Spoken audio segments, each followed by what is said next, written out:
My name is Dr. Meryl Nass, and I and Dr. Kat Lindley will be talking about the new WHO documents. You've heard from my last two colleagues that the rulers of many countries and many other apparatchiks have been wantonly breaking the law over the last 3 years. They have had no concern about obeying the law, and they want to protect themselves. Let's see. Oops. Okay. We're undergoing a soft coup, and the idea is to create a whole new set of laws and ignore the existing human rights laws and other laws under the pretext of pandemic preparedness and the biosecurity agenda. 70 countries at least are involved with this, 50 supported by the US. And the justification requires you to believe that pandemics are common and that they're caused by humans catching diseases from animals, from what they call spillover. And Fauci and Daszak have pushed this idea continuously over the last 3 years.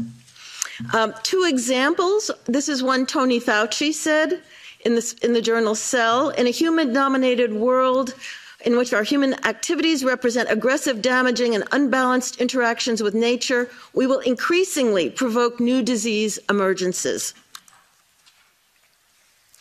Daszak and Fauci's two lieutenants said the same thing. We must realize in our crowded world, human behaviors, environmental changes, and inadequate public health mechanisms can turn obscure animal viruses into existential human threats. And who is going along with this? Basically, all the major multinational organizations, as well as all our health authorities.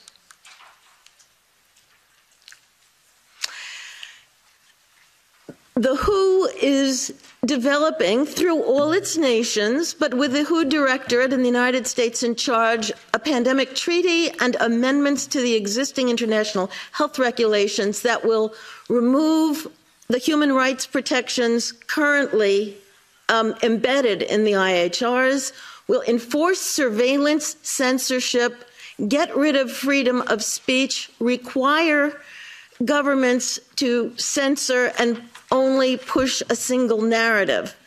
Also, we will be subject, if they can make this work, to vaccines developed in 100 days, which the organization CEPI is planning to do. And one of the people who founded CEPI was Jeremy Farrar, who is now the chief scientist at the WHO, to bring this forward. Other things that the amendments do is to bind the states so they're no longer recommendations but enforceable edicts, provide a liability shield, get rid of intellectual property rights, move supplies from one country to another, enforce digital passports, and the Director General of WHO can demand that a pandemic or a potential pandemic exists. He can just declare it with no standards, and then countries around the world will have to obey. Also, the WHO will tell you what drugs you can and can't use in your nation once a pandemic is declared. Obviously, the budget will increase. One Health is another part of this. One Health is a concept that was created to enable the WHO, with these documents, to take over jurisdiction of everything in the world by saying that climate change, animals, plants, water systems, ecosystems are all central to health.